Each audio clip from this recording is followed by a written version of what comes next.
ਲੋਕਤੰਤਰ ਦੀ ਸਰੇਆਮ ਹੱਤਿਆ, ਤਾਨਾਸ਼ਾਹੀ ਦਾ ਨੰਗਾ ਨਾਚ ਚੰਡੀਗੜ੍ਹ ਦੇ ਵਿੱਚ ਵੇਖਣ ਨੂੰ ਮਿਲਿਆ। 27 ਦਸੰਬਰ ਨੂੰ ਜਦੋਂ ਚੰਡੀਗੜ੍ਹ ਨਗਰ ਨਿਗਮ ਚੋਣਾਂ ਦੇ ਨਤੀਜੇ ਆਏ ਤੇ ਚੰਡੀਗੜ੍ਹ ਦੇ ਲੋਕਾਂ ਦਾ ਫੈਸਲਾ ਲੋਕਾਂ ਦੇ ਸਾਹਮਣੇ ਆ ਗਿਆ ਕਿ ਲੋਕਾਂ ਨੇ ਸਭ ਤੋਂ ਵੱਡੀ ਪਾਰਟੀ ਆਮ ਆਦਮੀ ਪਾਰਟੀ ਨੂੰ ਬਣਾਇਆ। ਚੰਡੀਗੜ੍ਹ ਦੇ ਲੋਕਾਂ ਦੀ ਪਹਿਲੀ ਪਸੰਦ ਆਮ ਆਦਮੀ ਪਾਰਟੀ ਬਣੀ। ਸਭ ਤੋਂ ਜ਼ਿਆਦਾ ਸੀਟਾਂ ਚੰਡੀਗੜ੍ਹ ਦੇ ਲੋਕਾਂ ਨੇ ਆਮ ਆਦਮੀ ਪਾਰਟੀ ਨੂੰ ਦਿੱਤੀਆਂ। ਕੌਂਸਟੀਟਿਊਸ਼ਨ ਦੇ ਮੁਤਾਬਕ ਅੱਜ ਆਮ ਆਦਮੀ ਪਾਰਟੀ ਦਾ ਮੇਅਰ ਚੰਡੀਗੜ੍ਹ ਕਾਰਪੋਰੇਸ਼ਨ ਵਿੱਚ ਬਣਨਾ ਸੀ, ਪਰ ਬੀਜੇਪੀ ਜਿੱਦਾਂ ਤੁਸੀਂ ਕਹਿ ਸਕਦੇ ਹੋ ਇਸ ਚੀਜ਼ ਦਾ ਇੱਕ ਟਰੈਕ ਰਿਹਾ ਹੈ ਕਿ ਲੋਕਾਂ ਦੇ ਫਤਵੇ ਦਾ ਅਪਮਾਨ ਕਿਸ ਤਰੀਕੇ ਕਰਨਾ ਹੈ। ਇਸ ਤੋਂ ਪਹਿਲਾਂ ਵੀ ਬਹੁਤ ਵਾਰੀ ਵੇਖਿਆ। ਸਭ ਤੋਂ ਪਹਿਲੀ ਗੱਲ ਕਿ ਜਦੋਂ ਬੀਜੇਪੀ ਦੀ ਕਿਤੇ ਸਰਕਾਰ ਨਹੀਂ ਬਣਦੀ ਤੇ ਹਰ ਵਾਰ ਦੀ ਤਰ੍ਹਾਂ ਕਾਂਗਰਸ ਨੇ, ਜੋ ਆਪਾਂ ਸ਼ੁਰੂ ਤੋਂ ਕਹਿੰਦੇ ਆਏ ਹਾਂ ਕਿ ਕਾਂਗਰਸ ਤੇ ਬੀਜੇਪੀ ਦੇ ਵਿੱਚ ਨਜਾਇਜ਼ ਸੰਬੰਧ ਨੇ, ਉਹ ਨਜਾਇਜ਼ ਸੰਬੰਧਾਂ ਦਾ ਇੱਕ ਵਾਰ ਫਿਰ ਤੋਂ ਪ੍ਰਮਾਣ ਦਿੱਤਾ ਕਿ ਆਪਣਾ ਪਾਰਸ਼ਦ ਸਿੱਧਾ ਬੀਜੇਪੀ ਦੇ ਵਿੱਚ ਸ਼ਾਮਲ ਕਰਾਤਾ। ਕਾਂਗਰਸ ਦਾ ਪਾਰਸ਼ਦ ਬੀਜੇਪੀ ਦੇ ਵਿੱਚ ਸ਼ਾਮਲ ਹੋਣ ਤੋਂ ਬਾਅਦ ਵੀ ਜਦੋਂ ਗੱਲ ਨਹੀਂ ਬਣੀ, ਉਸ ਤੋਂ ਬਾਅਦ ਕੀ ਕੀਤਾ ਗਿਆ, ਐਮਪੀ ਦੀ ਵੋਟ ਵੀ ਕਰਾ ਲਈ ਗਈ। ਐਮਪੀ ਦੀ ਵੋਟ ਕਰਾਉਣ ਤੋਂ ਬਾਅਦ ਵੀ ਗੱਲ ਨਹੀਂ ਬਣੀ ਤੇ ਆਮ ਆਦਮੀ ਪਾਰਟੀ ਦੀ ਵੋਟ ਨੂੰ ਸਿੱਧਾ ਰਿਜੈਕਟ ਕਰਕੇ ਤੇ ਬੀਜੇਪੀ ਦੀ ਫਟੀ ਹੋਈ ਵੋਟ ਨੂੰ ਵੀ ਵੈਲਿਡ ਕਰਾਰ ਦੇ ਕੇ ਸਰੇਆਮ ਨਿਯਮ ਕਾਨੂੰਨ ਨੂੰ ਤਾਕ ਤੇ ਰੱਖ ਕੇ ਉਹਦੀ ਧੱਜੀਆਂ ਉਡਾਉਂਦੇ ਹੋਏ ਜ਼ਬਰਦਸਤੀ ਬੀਜੇਪੀ ਦਾ ਮੇਅਰ ਡਿਕਲੇਅਰ ਕਰ ਦਿੱਤਾ ਗਿਆ। ਪ੍ਰੀਸਾਈਡਿੰਗ ਆਫੀਸਰ ਇੱਕ ਇਲੈਕਟਿਡ ਬੀਜੇਪੀ ਦਾ ਕਾਉਂਸਲਰ ਸੀ ਜੋ ਹੱਥ ਉੱਤੇ ਬੀਜੇਪੀ ਦਾ ਬੈਂਡ ਬਣ ਕੇ ਬੈਠਾ ਸੀ, ਜੋ ਘਰੋਂ ਹੀ ਸੌ ਖਾ ਕੇ ਆਇਆ ਸੀ।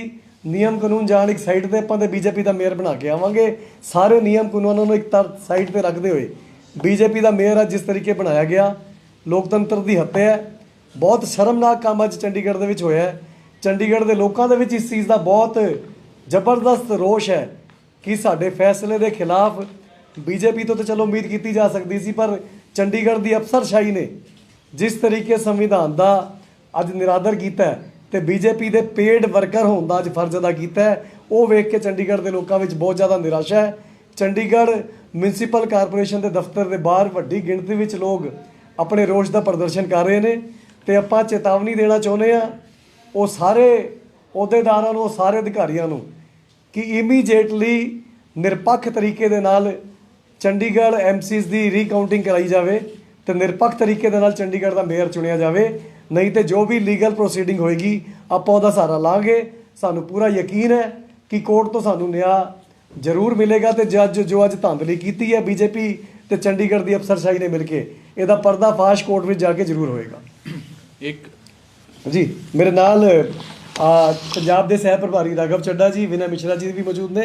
राघव चड्डा जी अपनी गल रखेंगे। एक चीज आज के इस मेयर इलेक्शन से साफ हो गई और जो सबसे बड़ा कंक्लूजन आज की पूरी इलेक्शन प्रोसीडिंग से निकला है वो ये है कि बीजेपी और कांग्रेस ने एक हिडन अलायंस, एक गुप्त गठबंधन करके इस मेयर के इलेक्शन को लड़ा।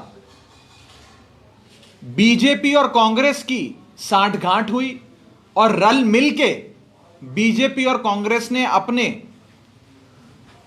अनअनाउंस्ड हिडन अलायंस का, गुप्त गठबंधन का मेयर बनाया। 12 वोट बीजेपी के पास थे, 14 वोट आम आदमी पार्टी के पास थे, लेकिन कांग्रेस पार्टी ने बीजेपी की मदद करी, अपने काउंसलर बीजेपी को सौंप दिए, इनके काउंसलर ने बीजेपी के लिए वोट दिया और भारतीय जनता पार्टी ने एक अलायंस के चलते अपना मेयर बनाया। पूरे इलेक्शन प्रोसेस को पूरी तरीके से एक पार्शियल प्रोसेस में बनाया गया, तब्दील किया गया और फ्री एंड फेयर इलेक्शन की धज्जियां उड़ाते हुए आम आदमी पार्टी के सही वोट को फाड़कर रिजेक्ट कर दिया और बीजेपी के फटे हुए वोट को एक्सेप्ट करके वैलिड वोट करार दिया गया। और आंकड़ों की बाजीगरी इस तरह करी कि बीजेपी के 14 हो जाए और आम आदमी पार्टी के 13 हो जाए और मेयर बीजेपी का बन जाए। यह एक अलायंस के तहत, कांग्रेस और बीजेपी ने अलायंस के तहत इस इलेक्शन को लड़ा है, जिसमें कांग्रेस ने अपने काउंसलर को एक्सपोर्ट किया बीजेपी में और बाकी काउंसलर्स को कहा कि आप एब्सटेन करिए, वोटिंग से, यानी कि वोट डालने मत आइएगा, ताकि बीजेपी को सहूलियत मिल जाए। हम बीजेपी का मेयर तो चाहते हैं, लेकिन हम आम आदमी पार्टी का मेयर बर्दाश्त नहीं कर सकते। आने वाले समय में पंजाब में भी ये सारी पार्टियां मिलकर आम आदमी पार्टी को और अरविंद केजरीवाल जी को रोकने की कोशिश करेंगी। कांग्रेस, बीजेपी, अकाली दल, ये तीनों पार्टियां मिलकर इलेक्शन लड़ेंगी। चाहे इनके इलेक्शन सिंबल अलग हो, लेकिन अंदर से इन लोगों का एक इनफॉर्मल अनहोली नेक्सस है, एक अलायंस है, और अलायंस के तहत वो लोग आम आदमी पार्टी और अरविंद केजरीवाल जी के खिलाफ पंजाब का इलेक्शन भी लड़ेंगी। ये मैं पंजाब की आवाम को सावधान करना चाहता हूं। तो आज का सबसे बड़ा जो कंक्लूजन है, जो निष्कर्ष निकला है, वो ये है कि बीजेपी और कांग्रेस ने एक हिडन अलायंस करके अपने गठबंधन का मेयर बनाया है चंडीगढ़ में, और पूरी इलेक्शन मशीनरी आज कॉम्प्रोमाइज्ड थी। ऐसा लग रहा था कि बीजेपी के साथ डीसी मिलकर बीजेपी का मेयर बनाने के लिए काम कर रहा है। बीजेपी का मेयर बन जाए उसके लिए डीसी सबसे ज्यादा मेहनत कर रहे थे, और आम आदमी पार्टी के साथ धक्का किया, धोखा किया, नाजायज काम हमारे साथ। राघव जी, अलका लांबा आपके पुराने साथी हैं, वो कह रहे हैं कि आप जो है वो बीजेपी की बी टीम है, उन्होंने ट्वीट किया है। नहीं, उनके ट्वीट से क्या होता है, ये तो साफ आज कैमरे पे कैद हुआ है। कांग्रेस ने अपना एक काउंसलर बीजेपी में शामिल करा दिया, बाकियों से एब्सटेन कराया। कांग्रेस और बीजेपी ने अलायंस कर ये इलेक्शन लड़ा है, और उन्हीं के अलायंस का मेयर बना। ये तो साफ कैमरे पे कैद है। ये तो साफ तौर पे आज पंजाब की और चंडीगढ़ की आवाम के सामने बीजेपी और कांग्रेस रल मिलके अपना मेयर बना रहे हैं, आप सबके सामने। ਸਾਰੀ ਦੁਨੀਆ ਵਿੱਚ ਇਸ ਤੋਂ ਵੱਡਾ ਪ੍ਰਮਾਣ ਹੋਰ ਕੀ ਹੋ ਸਕਦਾ ਹੈ ਕਿ ਸਰੇਆਮ ਕਾਂਗਰਸ ਦਾ ਜਿੱਤਿਆ ਹੋਇਆ ਪਾਰਸ਼ਦ ਬੀਜੇਪੀ ਦੇ ਵਿੱਚ ਜਾ ਕੇ ਸ਼ਾਮਲ ਹੋ ਜਾਂਦਾ, ਕਿਉਂਕਿ ਉੱਥੇ ਸੀਟਾਂ ਘੱਟ ਪੈ ਰਹੀਆਂ ਸੀ। ਉਸ ਤੋਂ ਬਾਅਦ ਵੀ ਗੱਲ ਨਹੀਂ ਬਣਦੀ ਤੇ ਅਫਸਰਸ਼ਾਹੀ ਦਾ ਸਹਾਰਾ ਲੈ ਲੈਂਦੇ ਨੇ। ਇਸ ਤੋਂ ਵੱਡਾ ਤੇ ਪ੍ਰਮਾਣ ਕੋਈ ਹੋ ਹੀ ਨਹੀਂ ਸਕਦਾ। ਚੱਲਦੇ ਵਿਧਾਨ ਸਭਾ ਸੈਸ਼ਨ ਦੇ ਵਿੱਚ ਆਮ ਆਦਮੀ ਪਾਰਟੀ ਦਾ ਵਿਧਾਇਕ ਪਾਸਾ ਪਲਟ ਜਾਂਦਾ, ਦੂਸਰੇ ਪਾਸੇ ਜਾ ਕੇ ਬੈਠ ਜਾਂਦਾ। ਉਹ ਲੋਕਤੰਤਰ ਸਾਨੂੰ ਮਰਿਆਦਾ ਨਾ ਸਿਖਾਉਣ। ਆਮ ਆਦਮੀ ਪਾਰਟੀ ਨੂੰ ਦਿੱਲੀ ਵਿੱਚ 70 ਚੋਂ 67 ਸੀਟਾਂ ਮਿਲੀਆਂ ਨੇ, ਕਿਸੇ ਤਰੀਕੇ ਦਾ ਅਲਾਇੰਸ ਉੱਥੇ ਕਰਨ ਦੀ ਲੋੜ ਨਹੀਂ। ਦੂਸਰੀ ਗੱਲ, ਜੇ ਅੱਜ ਚੰਡੀਗੜ੍ਹ ਐਮਸੀ ਇਲੈਕਸ਼ਨ ਦੀ ਗੱਲ ਹੋ ਰਹੀ ਹੈ ਤੇ ਸਾਰੀ ਦੁਨੀਆ ਨੇ ਦੇਖਿਆ ਬਬਲਾ ਜੀ ਆਪਣੀ ਮਿਸਿਸ ਦੇ ਨਾਲ ਬੀਜੇਪੀ ਦੇ ਵਿੱਚ ਸ਼ਾਮਲ ਹੋਏ ਨੇ, ਤੇ ਅੱਜ ਉਹਨਾਂ ਦੀ ਵੋਟ ਦੇ ਨਾਲ ਵੀ ਗੱਲ ਨਹੀਂ ਬਣੀ, ਤੇ ਅਫਸਰਸ਼ਾਹੀ ਦਾ ਸਹਾਰਾ ਲੈ ਕੇ ਸਰੇਆਮ ਆਮ ਆਦਮੀ ਪਾਰਟੀ ਪਰ ਦੀ ਸਹੀ ਵੋਟਾਂ ਨੂੰ ਗਲਤ ਕਰਾਰ ਦਿੱਤਾ ਗਿਆ। ਸਭ ਕੁਝ ਕੈਮਰੇ ਦੇ ਸਾਹਮਣੇ ਹੋਇਆ। ਚੋਣ ਜਾਬਤਾ ਅੱਜ ਪੰਜਾਬ 'ਚ ਲੱਗਣ ਜਾ ਰਿਹਾ। ਆਮ ਆਦਮੀ ਪਾਰਟੀ ਕਿੰਨੀ ਕੁ ਤਿਆਰ ਹੈ, ਕਿਉਂਕਿ ਤੁਸੀਂ ਕਹਿ ਰਹੇ ਹੋ ਸਾਰੀਆਂ ਪਾਰਟੀਆਂ ਮਿਲ ਕੇ ਆਪ ਨੂੰ ਰੋਕਣ ਦੀ ਕੋਸ਼ਿਸ਼। ਵੇਖੋ, ਇਸ ਤੋਂ ਵੱਡਾ ਪ੍ਰਮਾਣ ਕੁਝ ਨਹੀਂ ਹੋ ਸਕਦਾ ਕਿ ਜੇ ਕੋਈ ਕਾਂਗਰਸ ਨੂੰ ਵੋਟ ਦਿੰਦਾ ਹੈ, ਅੱਜ ਚੰਡੀਗੜ੍ਹ 'ਚ ਕੋਈ ਪਹਿਲੀ ਵਾਰ ਨਹੀਂ ਹੋਇਆ, ਤੇ ਉਹਦਾ ਫਾਇਦਾ ਸਿੱਧਾ ਬੀਜੇਪੀ ਨੂੰ ਜਾਣਾ। ਇਹ ਚੰਡੀਗੜ੍ਹ 'ਚ ਵੀ ਅੱਜ ਵੇਖਣ ਨੂੰ ਮਿਲ ਗਿਆ। ਇਸ ਤੋਂ ਪਹਿਲਾਂ ਗੋਆ ਵਿੱਚ, ਮੱਧ ਪ੍ਰਦੇਸ਼ ਵਿੱਚ, ਹੋਰ ਬੜੀ ਸਾਰੀ ਥਾਵਾਂ ਤੇ ਇਹ ਚੀਜ਼ ਵੇਖਣ ਨੂੰ ਮਿਲੀ ਹੈ। ਜੇ ਤੁਸੀਂ ਕਾਂਗਰਸ ਨੂੰ ਵੋਟ ਪਾਉਂਦੇ ਹੋ ਤੇ ਸਿੱਧਾ ਤੁਸੀਂ ਬੀਜੇਪੀ ਦੀ ਮਦਦ ਕਰ ਰਹੇ ਹੋ। ਇਹ ਚੀਜ਼ ਅੱਜ ਦੇ ਇਸ ਲੈਸਨ ਤੋਂ ਸਬਕ ਲੈਣ ਦੀ ਇਹਨਾਂ ਦੀ ਅਲਾਈਅੰਸ ਹੈ। ਪ੍ਰਿਤਪਾਲ ਸਿੰਘ ਬਲੀਏਵਾਲ ਨੇ, ਪੰਜਾਬ ਲੋਕ ਕਾਂਗਰਸ ਦੇ ਸਪੋਕਸਪਰਸਨ ਨੇ, ਉਹਨਾਂ ਤੁਹਾਨੂੰ ਟੈਗ ਕਰਕੇ ਇੱਕ ਟਵੀਟ ਕੀਤਾ, ਚੰਡੀਗੜ੍ਹ ਸਿਰਫ ਪੰਜਾਬੀ ਹੈ, ਪੰਜਾਬ ਅਭੀ ਬਾਕੀ ਹੈ। इस पे क्या बोले, कौन सी ਚੰਡੀਗੜ੍ਹ ਦੇ ਲੋਕਾਂ ਨੇ ਆਪਣਾ ਫੈਸਲਾ ਦੇ ਦਿੱਤਾ ਹੈ। ਚੰਡੀਗੜ੍ਹ ਦੇ ਲੋਕਾਂ ਨੇ ਆਪਣਾ ਫੈਸਲਾ ਦੇ ਦਿੱਤਾ ਹੈ। ਆਮ ਆਦਮੀ ਪਾਰਟੀ ਨੂੰ ਨੰਬਰ 1 ਤੇ ਰੱਖਿਆ ਹੈ ਤੇ ਕਾਂਗਰਸ ਨੂੰ ਸਭ ਤੋਂ ਥੱਲੇ ਰੱਖਿਆ ਹੈ। ਹੋਰ ਕੀ ਚਾਹੀਦਾ? ਲੋਕਾਂ ਦੇ ਫੈਸਲੇ ਤੋਂ ਵੱਡਾ ਕਿਹੜਾ ਫੈਸਲਾ ਹੁੰਦਾ ਹੈ? मेहरबानी। नहीं, देखिए, अभी हम सड़क से लेकर सदन तक इसकी लड़ाई को लड़ेंगे। न्यायपालिका कोर्ट का सहारा लेना पड़ेगा, वो भी लेंगे। आज पूरा चंडीगढ़ गुस्से में है, आक्रोशित है। आप डीसी के दफ्तर के बाहर जाकर देखिए, हजारों की तादाद में लोग खड़े हैं, उन्हें रास्ते बंद कर दिए हैं, क्योंकि लोकतंत्र की ऑक्सीजन होता है फ्री एंड फेयर इलेक्शन। आज इन्होंने उस ऑक्सीजन को पल्यूट कर दिया, दूषित कर दिया। आज फ्री एंड फेयर इलेक्शन नहीं हुआ पंजाब में, चंडीगढ़ में। आज मेयर आम आदमी पार्टी का बनना चाहिए था।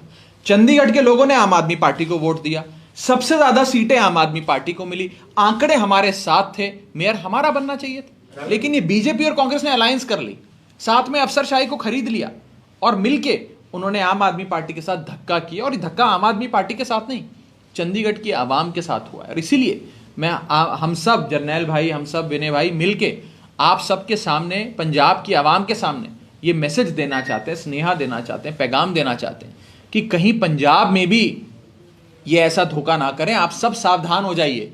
बीजेपी, कांग्रेस और अकाली दल मिलके पंजाब में अरविंद केजरीवाल जी और आम आदमी पार्टी को इलेक्शन में रोकने की कोशिश करेगा। आपने उन कोशिशों को नाकाम करना है और एक बदलाव की लहर के चलते झाड़ू की सरकार बनानी है। राघव जी, पंजाब में एक और डीजीपी बदल गया, बावरा को डीजीपी वो बना। पंजाब की लॉ एंड ऑर्डर सिचुएशन जितनी खराब है, वो मुझे नहीं लगता भारत के किसी भी सूबे में इतनी खराब लॉ एंड ऑर्डर की सिचुएशन होगी। चन्नी साहब 100 दिन की रिपोर्ट कार्ड देते हैं, लेकिन 100 दिन में 4 बार उन्होंने अपना डीजीपी बदल दिया, 2 बार एजी बदल दिया, सैकड़ों बार एसएसपी बदल दिए। ट्रांसफर्स ही ट्रांसफर्स हो रहे हैं। ये ट्रांसफर सरकार बन गई है, ये सिर्फ ट्रांसफर करती है। और लॉ एंड ऑर्डर, कानून व्यवस्था चरमरा गई है पंजाब में। इतनी खराब कानून व्यवस्था आज तक मुझे लगता है पंजाब ने कभी नहीं देखी। सरेआम बेअदबी की कोशिशें होती हैं, लुधियाना बॉम्ब ब्लास्ट होता है और पंजाब सरकार सो रही है। पंजाब सरकार को आपसी लड़ाई लड़नी है कि मैं सीएम कैंडिडेट बन जाऊं, सीएम कैंडिडेट की अनाउंसमेंट इसके पक्ष में हो जाए, मेरे पक्ष में हो जाए, फलाने के पक्ष में हो जाए। आपस में लड़ाइयां लड़ रहे हैं। राघव जी, प्री अलायंस हो सकता है किसी पार्टी के साथ पंजाब में? आप कुछ ही सीटें आपकी बाकी रह गई है। किसानों ਨਾਲ ਗੱਲਬਾਤ अभी ऐसी कोई बात नहीं है। अगर बात होगी तो सबसे पहले आपको बताएंगे। ਰਾਘਵ ਜੀ, ਕੱਲ ਤੁਹਾਡੀ ਪ੍ਰੈਸ ਕਾਨਫਰੰਸ ਸੀਗੀ ਜਲੰਧਰ ਦੇ ਵਿੱਚ, ਉੱਥੇ ਮੈਂ ਬਤਾ ਦਿੱਤਾ। ਅਖਬਾਰਾਂ ਦੇ ਵਿੱਚ ਵੀ ਛਪਿਆ ਮੈਂ ਬਤਾ ਤੇ ਤੁਹਾਡੀ ਜਿਹੜੇ ਵਰਕਰਸ ਦੀ ਰਾਏ ਹੈ ਉਹ ਨਹੀਂ ਲਈ ਗਈ। कोई नहीं, देखो ऐसा है, मैं बता रहा हूँ। वैसे आम आदमी पार्टी के पंजाब में 1 करोड़ से ज्यादा सदस्य हैं, मेंबर्स हैं। इलेक्शन तो 117 लोग ही लड़ सकते हैं। अब कुछ लोगों को टिकट नहीं मिली, वो नाराज हो गए, हमारे परिवार के हैं, हम उनके साथ बैठेंगे, चाय पियेंगे, बात करेंगे, उन्हें मना लेंगे, अपनी साइड ले आएंगे। कल उनका दिन था थोड़ी नाराजगी एक्सप्रेस करने का। मैं ऊपर प्रेस कॉन्फ्रेंस कर रहा था तो मुझे पता लगा कि नीचे झगड़ा चल रहा है, लोग आपस में नारेबाजी कर रहे हैं, थोड़े आक्रोश में थे, गुस्से में थे। मैं प्रेस कॉन्फ्रेंस करके शांति से निकल गया। मैं नहीं चाहता कि आपस में झगड़ा हो, सिंपल सी बात है। और अगर किसी को टिकट की इच्छा थी, उसे टिकट नहीं मिली, तो हम बैठ के समझाएंगे। हमारा परिवार है, ये आम आदमी पार्टी की फैमिली, हम बैठ के बात करेंगे। नंबर 1। नंबर 2, टिकट की लड़ाई उसी पार्टी में होती है जो पार्टी चुनाव जीत रही है, जिसकी लहर है। आज पूरे पंजाब में अरविंद केजरीवाल जी की लहर है, इसीलिए टिकट की लड़ाई हो रही। आपने देखा बीजेपी की टिकट के लिए कोई लड़ रहा हो? मैं कुछ किसी पार्टी पे ज्यादा बोलना नहीं चाहता, लेकिन आपने कभी देखा कि बीजेपी में लड़ाई लड़ रही है कि नहीं सानेवाल से तो मैं लड़ूंगा, नहीं समराले से मैं लड़ूंगा, नहीं रामपुर फुल से मैं लड़ूंगा? कोई लड़ाई आपने बीजेपी में टिकटों की देखी? अरे टिकट के लिए आपस में थोड़ा सा विवाद कहें या आपसी झगड़ा कहें, वो तो उसी पार्टी में होता है जिस पार्टी की सरकार बनने वाली है, जिस पार्टी की लहर है। और आखिरी चीज, जो ये आरोप लगाए जा रहे हैं, ये हास्यास्पद है। आज तक वो रकम नहीं बनी, मैं साफ तौर पे कहना चाहता हूं, आज तक वो रकम नहीं बनी और वो शख्स पैदा नहीं हुआ जो राघव चड्ढा को, आम आदमी पार्टी को या अरविंद केजरीवाल को खरीद ले। मैं साफ तौर पे अपने विरोधियों को कहना चाहता हूं। राघव जी, आपने समराला और सानेवाल का खास तौर पर जिक्र किया और वो तो मैंने वैसे ही बोला यार, उन सीटों को शिफ्ट किया जाता नहीं वो ऐसा नहीं है। ये तो मैंने ऐसे ही 117 सीटों में से कोई 1-2 सीटों का नाम ले दिया। 117 सीटों में से किसान लीडर है, 2-3 वो तो मैंने ऐसे ही 1-2 सीटों का नाम ले दिया, लेकिन ये उससे आप कोई ज्यादा मतलब ना ड्रॉ करें। लेकिन मोटे मोटे तौर पे मैं ये कहना चाहता हूं कि लड़ाई उसी पार्टी में होती है जिस पार्टी में सरकार बना रही हो, जिस पार्टी की लहर हो। आज अरविंद केजरीवाल जी की आम आदमी पार्टी की लहर है, तो हमारी पार्टी में लड़ाई लड़ रही है कि भाई मेरे को विधायक की टिकट मिल जाए, मेरे को विधायक की टिकट मिल जाए, इसीलिए लड़ाई लड़ी जा रही है, नहीं तो लड़ाई नहीं लड़ी जाती। कोई बात नहीं। आपने बीजेपी में कोई लड़ाई देखी कि बीजेपी में कोई बोल रहा हो कि नहीं जी नहीं, मुझे वो चाहिए टिकट, मुझे लुधियाने से लड़ा दो, मुझे अमृतसर से लड़ा दो, मुझे फलानी जगह से लड़ा दो? कहीं आपने ऐसी लड़ाई तो देखी नहीं। तो जहां जिस पार्टी की लहर है उसमें थोड़ी बहुत नोकझोंक होती है। सब हमारे परिवार के हैं, हम सबके साथ बैठ के बात करेंगे, सबको मनाएंगे, सबसे प्यार से बात करेंगे, कोई बात नहीं। 1 करोड़ लोग जिस पार्टी के सदस्य हो एक सूबे में, चुनाव तो 117 लोग ही लड़ सकते हैं ना। अब आप हमारी पार्टी के मेंबर होते तो आपके मन में भी होता कि मैं फलानी सीट से, अपनी सीट से इलेक्शन लड़ूं।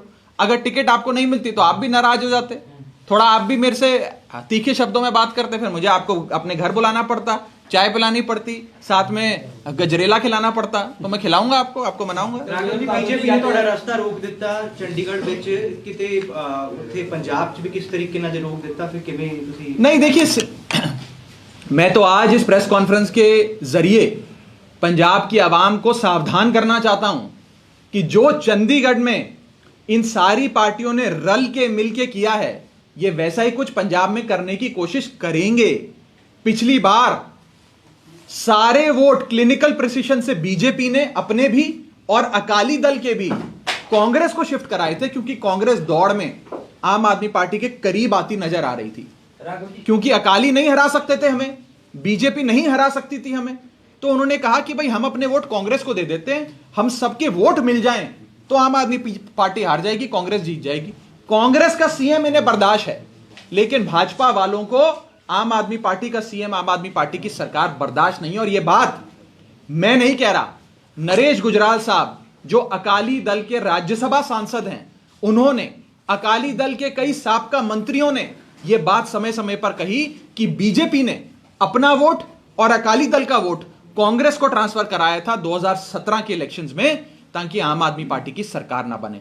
इस बार भी ये लोग ये काम कर सकते हैं। इसीलिए मैं पंजाब की आवाम को सावधान करता हूं और अपील करता हूं कि आप मिलकर एकजुट होकर आम आदमी पार्टी को इतना वोट दीजिएगा, झाड़ू का बटन मशीन पर इतनी बार दबाइएगा कि इन सब की अलायंसेस भी पीछे हो जाएं और आम आदमी पार्टी पंजाब में विजयी हो, एक बदलाव की लहर आए और हम सब रल के मिल के खुशहाल पंजाब की नींव रखें। सीएम चेहरा कब तक देख बताएंगे आपको जल्दी। कांग्रेस वाले इल्जाम लगा रहे हैं कि बीजेपी दे नाल बी टीम है आम आदमी कैसे है? कांग्रेस का शांति कहां से जनरल भाई? ਯਾਰ ਸਿੱਧੇ ਤੌਰ ਤੇ ਕਾਂਗਰਸ ਦਾ ਜਿੱਤਿਆ ਹੋਇਆ ਨਿਗਮ ਪਾਰਸ਼ਦ ਬੀਜੇਪੀ ਸ਼ਾਮਲ ਹੋ ਜਾਂਦਾ ਹੈ ਤੇ ਉਸ ਤੋਂ ਬਾਅਦ ਐਲੀਗੇਸ਼ਨ ਵੀ ਕਾਂਗਰਸ ਲਾਵੇ। ਉਹਨਾਂ ਨੂੰ ਕਹੋ ਜੀ ਆਪਣੀ ਪਾਰਟੀ ਦੇ ਬਾਰੇ ਥੋੜੀ ਬਹੁਤ ਜਾਣਕਾਰੀ ਰੱਖੋ। ਇਸ ਤੋਂ ਪਹਿਲਾਂ ਜੇ ਗੋਆ 'ਚ ਲੋੜ ਪਈ ਤੇ ਤੁਹਾਡੀ ਪਾਰਟੀ ਦੇ ਵਿਧਾਇਕਾਂ ਨੇ ਮਿਲ ਕੇ ਬੀਜੇਪੀ ਦੀ ਸਰਕਾਰ ਬਣਾਈ। ਇਸ ਤੋਂ ਪਹਿਲਾਂ ਜੇ ਐਮਪੀ 'ਚ ਲੋੜ ਪਈ ਤੇ ਕਾਂਗਰਸ ਦੇ ਵਿਧਾਇਕਾਂ ਨੇ ਸ਼ਾਮਲ ਹੋ ਕੇ ਬੀਜੇਪੀ ਦੀ ਸਰਕਾਰ ਬਣਾਈ। ਤੇ ਐਲੀਗੇਸ਼ਨ ਲਾਉਣ ਨੂੰ ਕੀ ਹੈ, ਜਿਸ ਤੇ ਮਰਜ਼ੀ ਲਾ ਲਓ। ਆਮ ਆਦਮੀ ਪਾਰਟੀ ਇਹੋ ਜਿਹੀ ਪਾਰਟੀ ਹੈ ਜਿਹਨੇ ਕਾਂਗਰਸ ਨੂੰ ਜ਼ੀਰੋ ਕੀਤਾ ਹੈ ਤੇ ਦਿੱਲੀ ਵਿੱਚ ਜਿੱਥੇ ਨਰਿੰਦਰ ਮੋਦੀ ਤੇ ਅਮਿਤ ਸ਼ਾਹ ਵਰਗੇ ਵੱਡੇ ਲੀਡਰ ਪਰਚੇ ਵੰਡਦੇ ਰਹਿ ਗਏ, ਉੱਥੇ ਬੀਜੇਪੀ ਨੂੰ ਸੱਤਾ ਜਾਣ ਤੋਂ 3 ਵਾਰ ਤੋਂ ਰੋਕਿਆ। ਰਾਘਵ ਜੀ, ਤੁਸੀਂ ਕੱਲ ਇੱਕ ਵੀਡੀਓ ਪੋਸਟ ਕੀਤਾ ਆਪਣੇ ਟਵਿੱਟਰ ਹੈਂਡਲ ਤੇ, ਉਸ ਦੇ ਵਿੱਚ ਤੁਸੀਂ ਇਹ ਗੱਲ ਕਹੀ ਹੈ ਕਿ ਜੇ ਆਮ ਆਦਮੀ ਪਾਰਟੀ ਨੂੰ ਤੁਸੀਂ ਵੋਟ ਦਿਓ, ਪੰਜਾਬ ਦੇ ਵਿੱਚ ਅਸੀਂ ਪੀਸ ਲੈ ਕੇ ਆਵਾਂਗੇ, ਕਮਿਊਨਲ ਹਾਰਮੋਨੀ ਲੈ ਕੇ ਆਵਾਂਗੇ। ਤੁਸੀਂ ਤਿਰੰਗਾ ਯਾਤਰਾ ਵੀ ਕੀਤੀ ਹੈ ਤੇ ਤੁਸੀਂ ਸ਼ਾਂਤੀ ਮਾਰਚ ਵੀ ਕੀਤਾ ਪਟਿਆਲੇ। ਤਾਂ ਤੁਸੀਂ ਇਹ ਦੱਸ ਸਕਦੇ ਹੋ ਪੰਜਾਬ ਦੇ ਵਿੱਚ ਜਦੋਂ ਤੁਸੀਂ ਇੱਥੇ ਵਿਚਰ ਰਹੇ ਹੋ, ਕਿਹੜੀਆਂ ਘਟਨਾਵਾਂ ਨੇ, you can count the instance? No, I can count. ਜਿੱਥੇ ਕਿ ਕਮਿਊਨਲ ਹਾਰਮੋਨੀ ਡਿਸਰਪਟ ਹੋਈ ਹੋਵੇ, पीस ਨੂੰ खतरा होया हो। कोशिशें चल रही हैं, कोशिशें करी जा रही हैं कि पंजाब में शांति, अमन और भाईचारे को भंग किया जाए, लड़ाइयां कराई जाएं, बेअदबी की कोशिशें होती हैं, बॉम्ब ब्लास्ट होता है।